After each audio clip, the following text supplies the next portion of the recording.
Donald Trump made a triumphant return to the White House as president-elect on Wednesday. Trump met incumbent President Joe Biden on his invitation, beginning the customary transfer of power process. "Welcome back," said the 81-year-old Biden as he congratulated the 78-year-old Trump.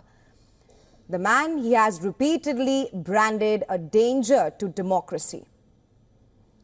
Trump thanked President Biden for pledging a smooth transfer of power. This just days after the Republicans secured with a sweeping mandate as the 47th elected president of the United States of America. Mr. President-elect, the former president is dying. Congratulations. Thank you. Looking forward to having, like they said, a smooth transition. So everything we can make sure you're accommodated, what you need.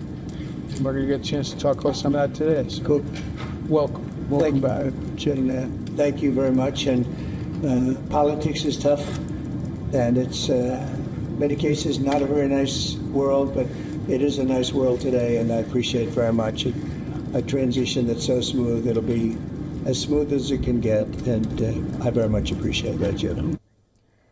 Meanwhile, in the U.S. Capitol, both chambers, the Senate and the House of Representatives, held their first session after the elections. Republicans were declared the majority party in the House of Representatives to give Trump the complete control of Congress. The Republican Party also gained majority in the Senate. The Republicans in the U.S. Senate also picked a new leader. South Dakota's John Thune finished ahead of John Cornyn of Texas in a runoff to replace outgoing party leader Mitch McConnell. Florida's Rick Scott, who was seen as most aligned with Trump, did not make it to the runoff. Trump continued to name members of his new team for his second administration.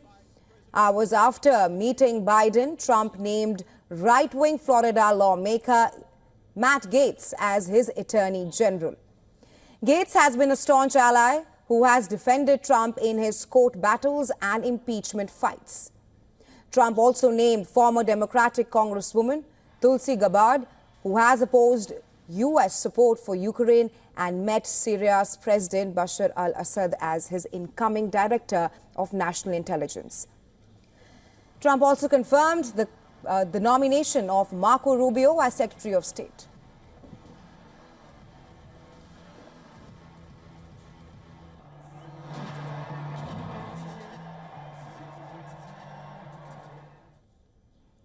For more on this, our correspondent Susan Tehrani joins us from New York.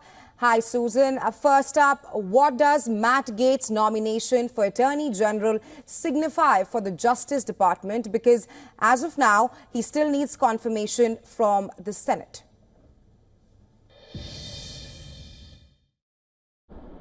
Matt Gaetz's nomination for Attorney General signals a significant overhaul at the Justice Department, one that's aligned with President-elect Donald Trump's vision. Gaetz is a loyal Trump ally and has vowed to end the weaponization of government and restore faith in the Justice Department.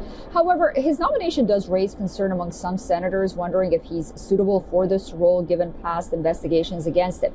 As for Gabbard, well, she will oversee the U.S. intelligence community influencing policy decisions. Her stance on Russia's security concerns and opposition to U.S. military intervention may shape her approach to intelligence gathering and national security strategy as well. She did meet with Syrian President Bashar al-Assad before. Remember, she used to be a Democrat before aligning with President-elect Donald Trump. These issues will come up in her confirmation hearing for sure. Also, talk to us about Tulsi Gabbard, who has been appointed as the new DNI. Senator John Thune's election as Senate Majority Leader gives him a substantial influence over Donald Trump's agenda. Thune will control Senate's schedule and oversee confirmation cabinet members, also 1,200 high-level government jobs, as well as judicial nominations as well. Now, this position also allows him to shape the legislative landscape, potentially balancing Donald Trump's ambitions with more moderate Republican interests. Remember, Thune's victory, despite Trump allies backing Rick Scott, suggests a degree of independence within the Republican Party, one that perhaps is more moderate than what many call the MAGA movement.